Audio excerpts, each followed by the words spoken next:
스펙 문서에 자주 등장하는 프로그램 지점에 대해서 알아보도록 하겠습니다. 프로그램 지점은 스테이트먼트를 평가하는 과정에서 구분된 지점이다라고 정의를 내리고 있습니다. 아래 익스프레이션을 보게 되면 플러스 i라는 표현식을 계산을 하고 있어요. 익스프레이션은 최종적으로 값을 산출을 하겠죠. 그래서 값을 산출하는 과정에서 여러 가지 연산들이 발생을 하게 될 거예요. 이런 연산들이 진행되는 과정에서 메모리를 일부 변경하거나 레지스터의 값이 변경되거나 파일이 변경되면 사이드 이펙트가 발생했다라고 표현합니다.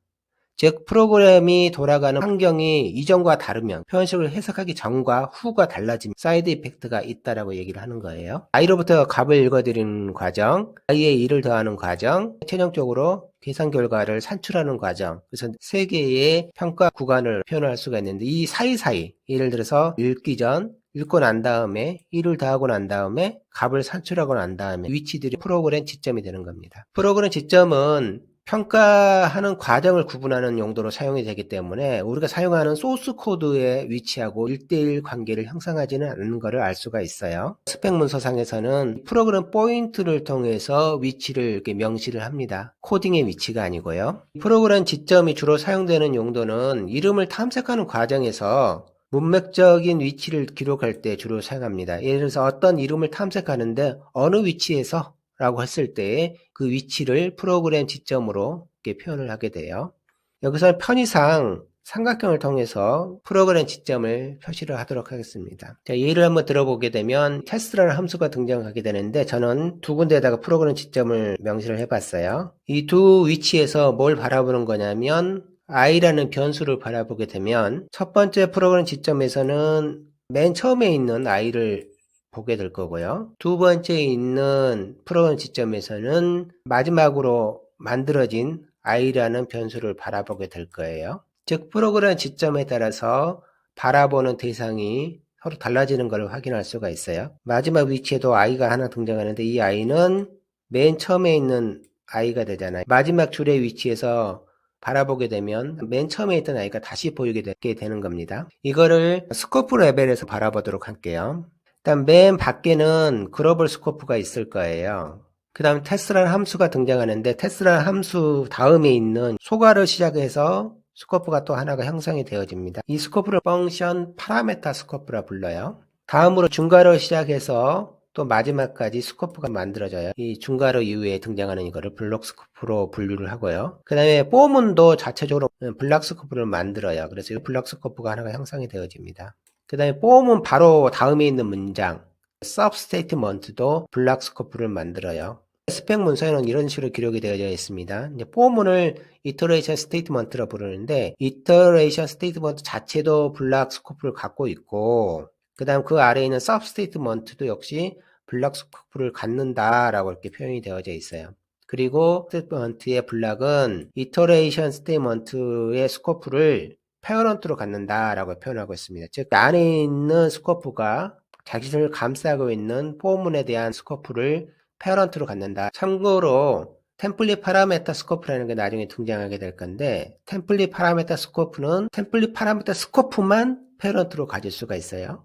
여기 같은 경우는 블락 스코프를 페어런트로 갖고 있는 것을 알 수가 있는데 템플릿에서는 템플릿 파라메타 스코프만 페어런트 관계를 형성합니다. 자, 여기서 이름들을 한번 바인딩을 해보겠습니다. 테스트라는 이름은 글로벌 스코프의 바인딩이 일어나겠네요. K라는 이름은 바로 자신이 포함된 펑션 파라미터 스코프에 바인딩을 하겠죠. 첫 번째 i는 블락 스코프, 중괄호부터 시작하는 블락 스코프의 이름을 바인딩하게 될 거예요. A 역시 블락 스코프 하게 될 거고요. 두 번째 i는 포문에 대한 블락 스코프의 이름을 바인딩하게 될 거고요. 뒤에는 j는 파라미터 스코프에 이렇게 바인딩을 하게 될 거예요. 우리가 관심 있는 두 번째 프로그램 지점은 맨 아래의 블락 스코프에서 바라보게 되니까 딱 만다는 i가 뭐냐면 포문이 갖고 있는 i를 바라보게 되는 거예요. 즉 포문에 있는 i에 의해서 밖에 있는 i가 히든된 겁니다. 이런 식으로 프로그램 지점은 어느 위치에 있느냐에 따라서 바라보는 이름이 서로 달라지는 겁니다. 그래서 프로그램 지점은 스코프와 밀접한 관련을 맺고 있어요. 제가 그림을 하나 가져와 봤는데요. 어떤 사람이 산에 서서 다른 산들을 바라보고 있어요. 사람이 서 있는 위치가 프로그램 지점이에요. 그리고 산들이 뭐냐면 스코프고요. 산에 심어져 있는 나무나 돌들은 선원으로 명시된 엔티티들이에요. 이런 엔티티들은 사람이 어느 위치에 섰느냐에 따라서 나타나기도 하잖아요. 서로 중첩되면서 그렇게 나타나게 되는데 결국은 무엇을 보느냐는 사람이 어디에 서 있느냐에 따라서 보여지는 광경이나 풍광들은 바뀌게 될 거예요. 이 그림이 하도 설명하는 내용을 유사해서 제가 제미나이에게 한번 물어봤습니다. 마치 이 그림은 사람이 서 있는 위치가 있고 능선을 보니 사람이 서 있는 위치는 프로그램 지점하고 비슷한 것 같고 능선들은 스코프하고 비슷하고 속에 있는 엔티티들은 산에 있는 물체하고 비슷한 것 같으니 한번 코딩을 작성해 봐라 했더니 이런 식으로 코딩을 작성했습니다. 그래서 코딩을 보게 되면 네임스페이스로 이렇게 감싸져 있는 걸 확인할 수 있는데요.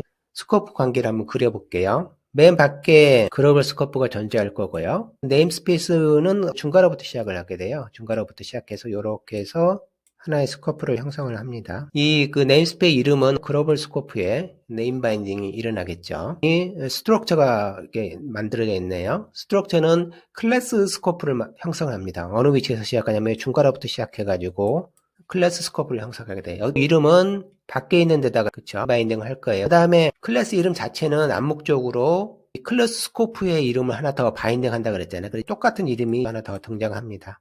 이거를 인젝티드 클래스 네임이라고 언급을 했었습니다. 네임하고 디스턴스 킬로미터라는 역시 이렇게 등록이 될 거예요. 여기 보면 옆에 네임스페이스가 등장하는데 여기도 중괄호부터 시작을 할 거예요. 이름 이쪽에 등록이 되겠죠. 또 네임스페이스가 등장하는데요. 중괄호부터 시작을 하니까 이름은 밖에 넣고요. 그 다음에 테스트라는 함수가 등장하게 되는데 소괄호부터 출발해서 펑션 파라미터 스코프를 만들 거고요. 중괄호부터 해서 블락 스코프를 만들 거고요. 그 다음에 포문에 대해서 블락 스코프가 하나 형성이 되고 포문의 아래 첫 번째 구문에 대해서 서브스테이트먼트에 대한 블락 스코프가 형성이 될 거고요. 산이 한 곳에 몰려가 있고요. 옆산도 있고요. 그 다음 위에 산도 있고요. 최종적으로는 모두 글로벌 스코프에 포함이 되는 형태로 그 스코프 관계를 그릴 수가 있을 거예요. 이런 형태로 컴파일러가 바라보는 거예요.